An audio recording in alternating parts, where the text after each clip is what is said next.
من ذلك السم أويلي سما وطلعوا من الدار،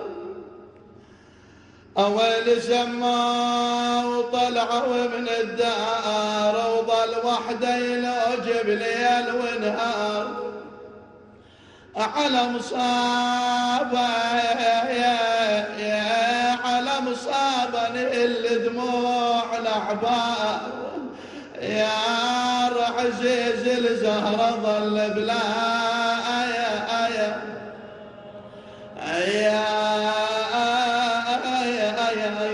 تكفي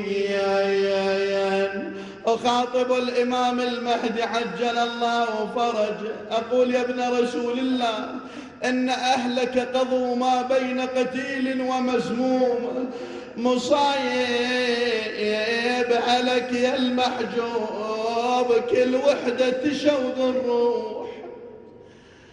مصايب عليك يا المحجوب كل وحدة تشوق الروح، وحدة تزيد عن وحدة بالسمات والمذبوح، لكن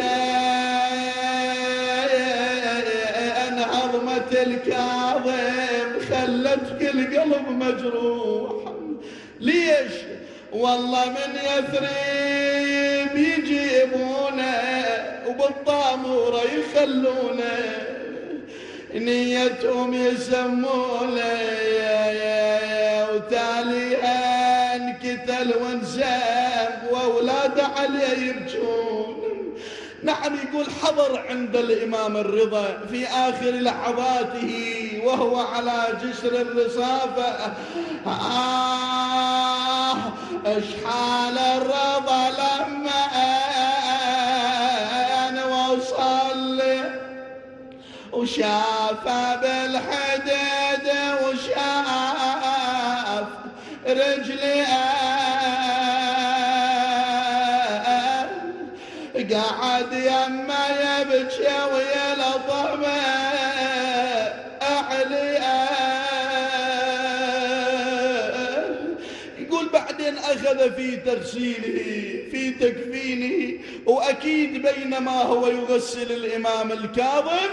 لاحت إليه ذكريات الطف الحزينة، وكيف إن الحسين بأبي هو وأمي بقي بلا غسل ولا تكفين، غسلته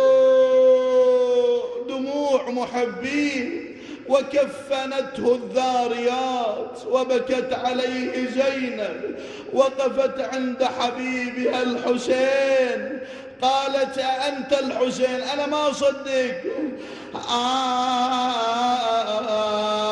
والله نايم أخي شلون نومه، والله نايم أخي شلون نومه، حر الشمس غير رسومه، يا والله حر الشمس غير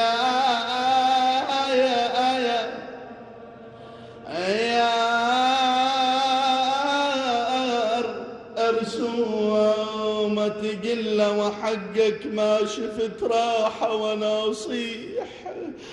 وحقك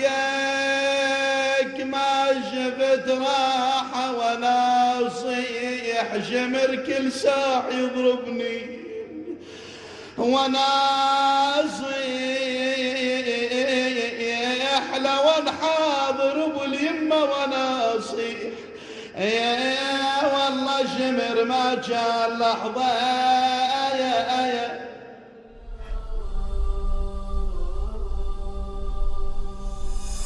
زينب كم وحدة كانت وحدة،